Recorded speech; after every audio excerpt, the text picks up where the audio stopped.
you made it to the Grand Tableau. I know, it's amazing. You're here. You're going to do it right now. Guess what? You already know how.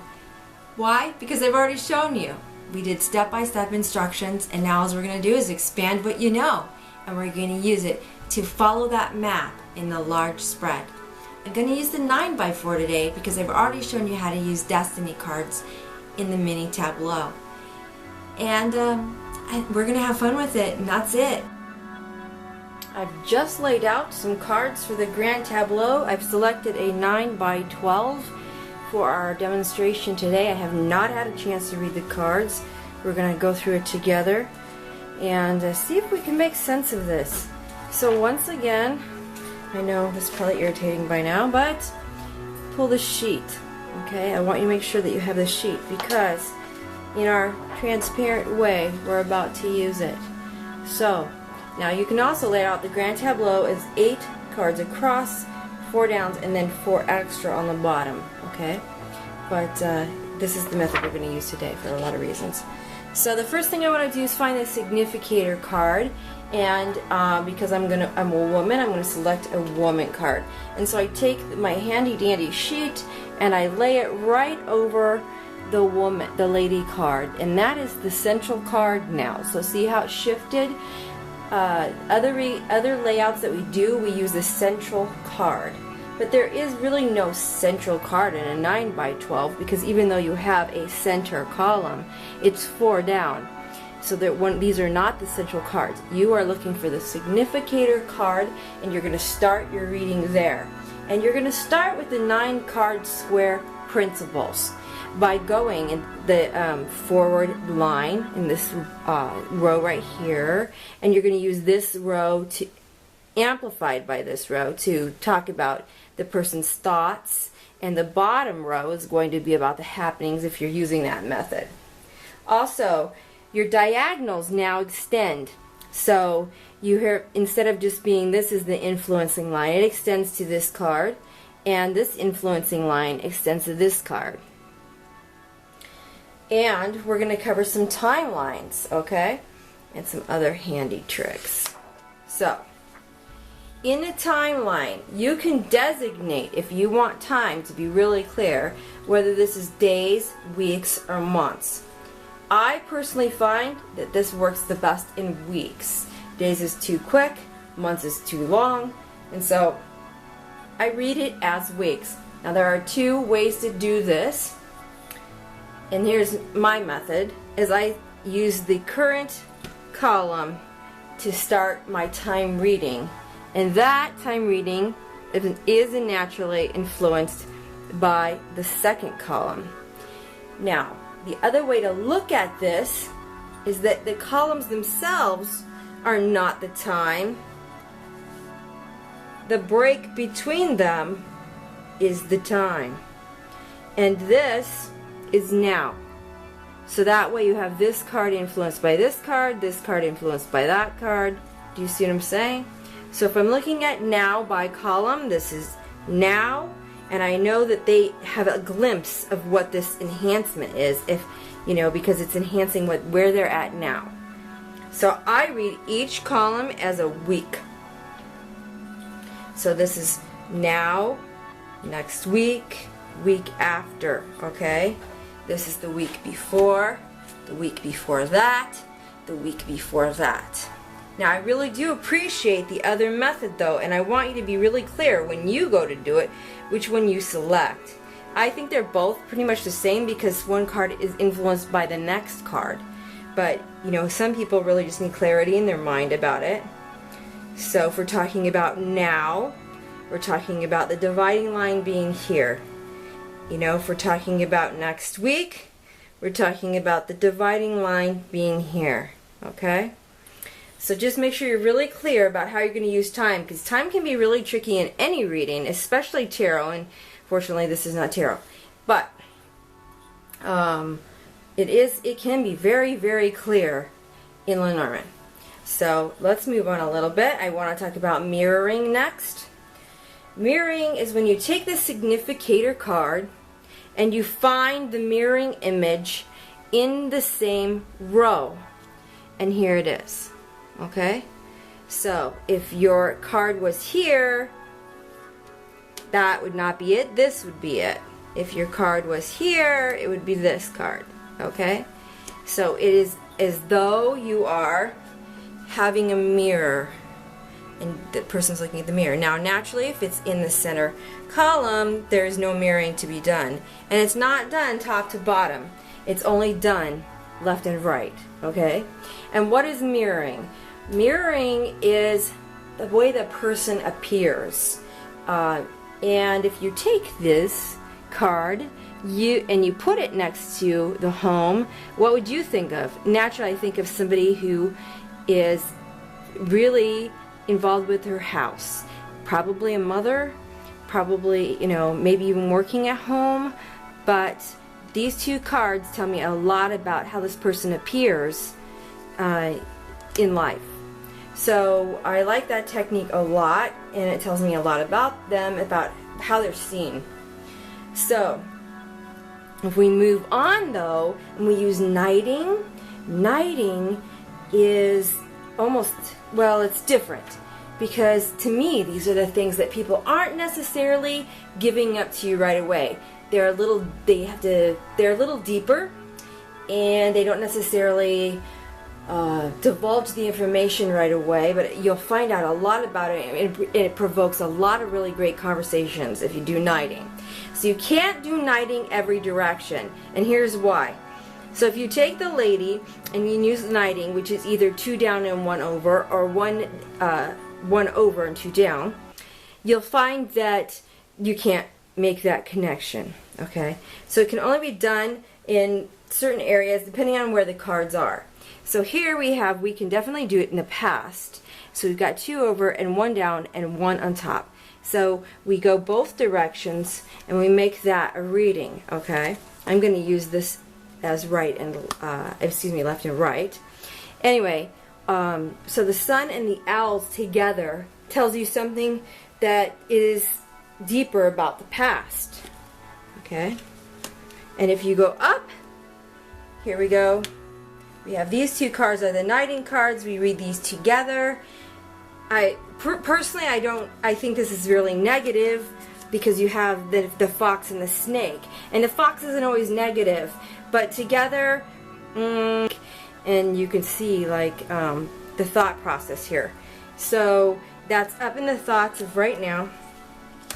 Now this way, fortunately, our significator card ended up here, but if it had been here, we wouldn't have been able to go this way either. Okay, and we have the tree and the bear as a reading. Okay, and that's going into the future. But these little 2-card readings, I think you'll find are they really bring out a lot about the person. So what do you do if you have a situation where your significator card is on the end?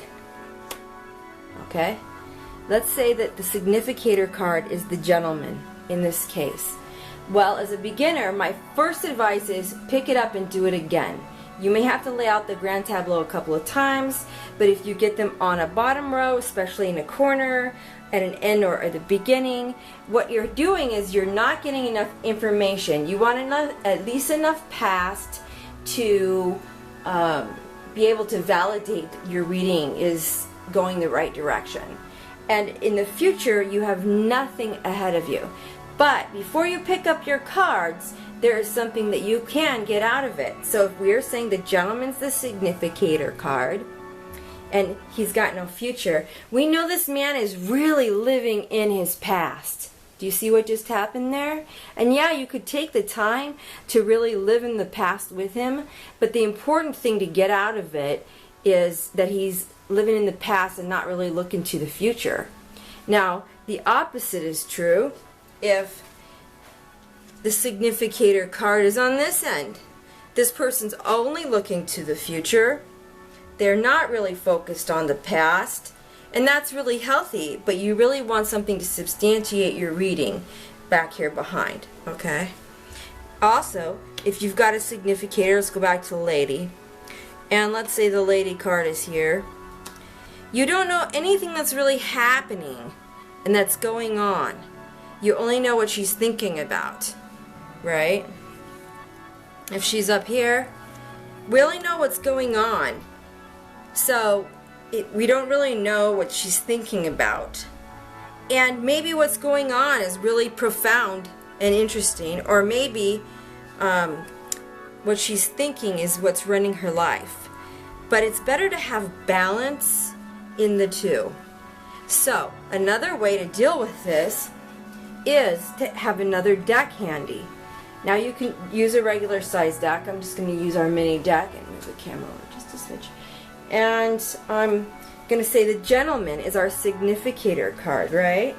And I've got my transparent handy dandy sheet, and I want to add to this reading. So I'm going to shuffle and put out some more cards. If I really want to, I might add 2 columns. And now, of course, you can do this with the underneath or the past. You know, you can bring cards in over here.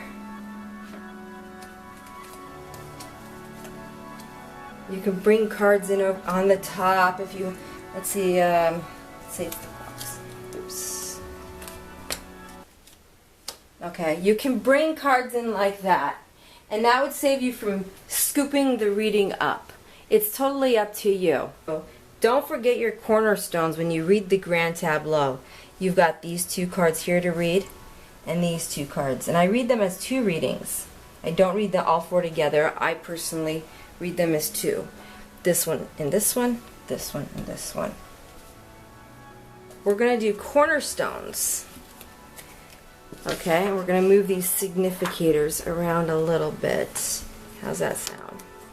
Alright, so let's say we laid this out, and the lady's the significator, and she wants to know about love in her life. Well, the first thing I do is check the rows.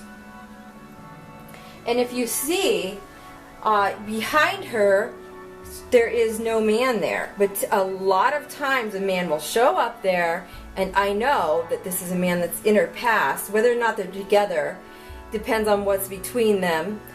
But if he is like this, I know they've had a breakup. Well, how do I know?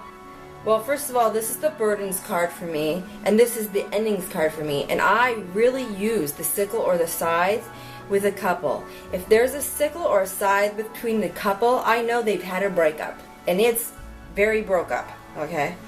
But anyways, if he's in her future, then I know, and she's asking about a gentleman, then I know that he's coming if she's looking to have a new relationship, okay? Now, like I said, when you have them facing each other, right?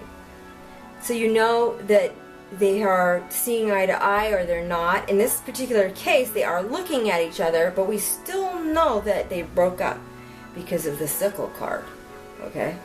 So be very careful about your understanding about how that works. Alright, so let's put him back over here. And we're going to say this is our reading. And this is the significator card. So she wants to know about the gentleman in her life, but he is not in the row, which is her timeline, her perceived timeline of her life, okay? So he's over here. So what we do is we take the cornerstones and we follow the paths of the cornerstones. In order for her to turn to get there, she's got to turn here to get to him. See the line? And she's got to turn here to get to him. So where the turn takes place is a reading. Do you see what I did? So if the gentleman is here, and there's all these cards in between, and there's no direct line. See, if he was here, there would be a diagonal line, but here there is not a diagonal line. And so she wants to know about the gentleman. I take the 2 places where I've turned, and I create the reading, okay? And that will tell me a lot about the relationship and what she wants to know, okay? Let's see. Now there are all kinds of techniques for using Lenormand, and those are the basics, of course, that really get you rolling. There are a couple of ways to use houses with the Grand Tableau. So one way, of course, is to do like we did with the Petit Tableau and lay down the cards and then use a complete extra deck and start laying out cards on top of it. So you would need another complete Lenormand deck, and it can be regular size or mini size to go on top of it. Okay? The other way, which people commonly use, is to use the slot number. So if you were to lay out the cards in order from 1 to 36, 1 to 9, 10 to 18, all the way to 36, you would have your pre-designated house numbers. So this being house 1 would be the house of the rider, and you just simply know that it is. House 2 is the clover, so you just simply know that it's the clover, or the house of the clover. The third spot, it would be the ship, because it's card 3, and you would just simply know that. You can also use a piece of paper, to even little scraps to put behind the cards if that's what you want to do. Just make sure that you're clear with your method, like everything else we've been doing with the Lenormand.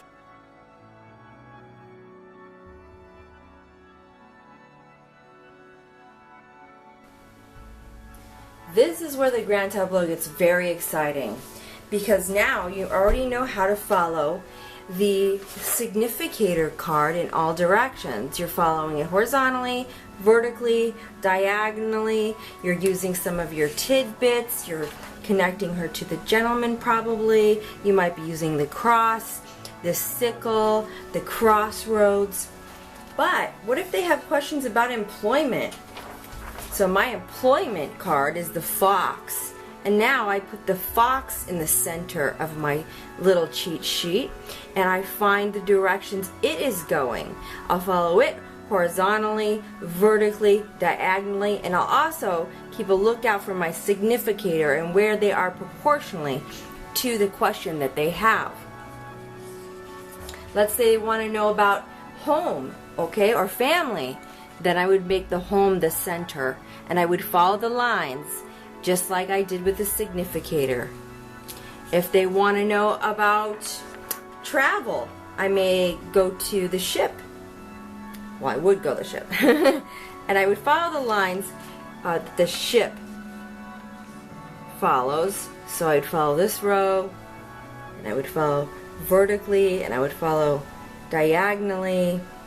So you get the idea. So every card is potentially a significator card in the aspect of a question.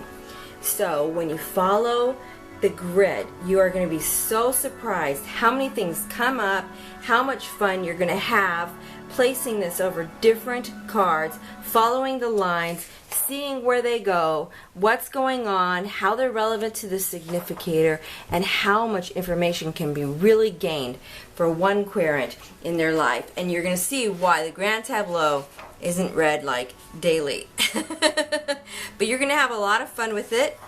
And if you can, get yourself a transparent sheet. If not, just grab your handy dandy sheet and go for it.